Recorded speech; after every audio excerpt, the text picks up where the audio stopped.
from the Oxmoor Auto Group Traffic Center, I'm Mike Marshall with Beat Traffic. Mike, you're going to love this. It smells so good over here. We're working with Sugar and Sweeteners and Janine Washle from CloverFields Farm and Kitchen. She's teaching us how to make caramel sauce.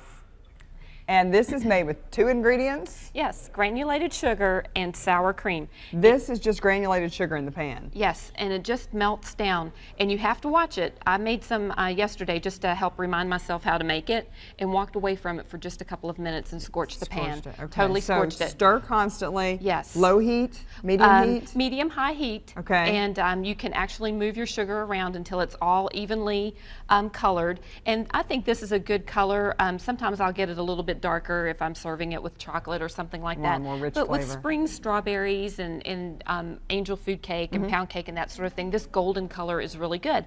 And then the second component, usually at this point, a traditional recipe would add butter and heavy cream. Right. And I came up with adding sour cream. And you can use low fat or no fat. Okay. This is whole difference. fat. It does not make a difference. You can even use Greek yogurt for a little bit of a tangier caramel sauce. But this is a 2-ingredient caramel sauce.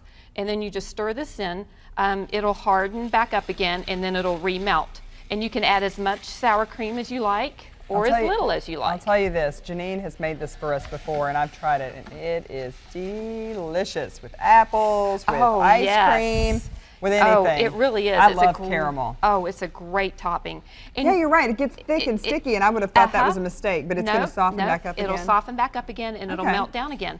And so we'll just leave the heat on over here, and I'll just kind of monitor it. But you can smell just how wonderful. I'll stir while you talk about some of the other things that you, because we're talking about other uses for sugar, how it can be used in sweet and in savory dishes. All right, we'll switch places. This is the iconic shoe fly pie, and it has molasses in it, and it's very interesting. You take the molasses and you make basically a simple syrup with water and baking soda, and then you take your brown sugar and your flour and you rub in lard. Now, I didn't use lard. I used shortening and butter in this case. Okay. And you rub it in and make it really crumbly, and then you layer the liquid with the crumbles. And then it bakes up into this pie. And these are, I call these Waldorf sweet potatoes. Sterling loves Waldorf salad. Oh, so my he's goodness. going to love these sweet potatoes. Yes. So in Waldorf salad, you use sour cream and sugar to make the dressing. Okay. And then it has grapes, celery, and apples in it, and I candied the walnuts with sugar, just to drive that whole sugar point home. Right. So you can eat these cold. It makes a wonderful cold salad. And I used to live in an Amish community, or right on the outskirts of an Amish community, and this is a recipe that was given to me by one of my Amish neighbors that I bought vegetables from. So these are Fanny's tea cakes. Amish love tea cakes. It's like a cross between a sugar cookie and a pound cake. And so they're vanilla and they're made with granulated sugar. I was messing around with my sorghum yesterday, and there's a new steak that you'll see at the grocery store called a pork steak, and it's actually a Boston butt that they have cut up a ½ inch thick, and they're called pork steaks. You'll see them as pork blade steaks or pork steaks.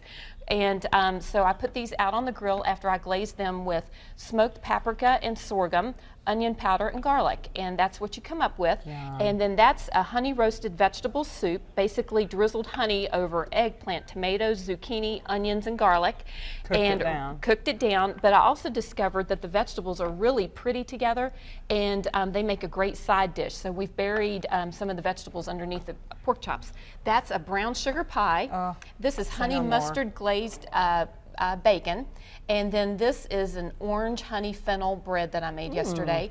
And here's a French Canadian specialty called a maple dumpling, and it's maple syrup and water. That's your syrup, and then you make dumplings and you let them steam for 25 minutes in that maple syrup infused liquid. Look how the caramel's coming together. Oh, that's perfect. Now we need some strawberries.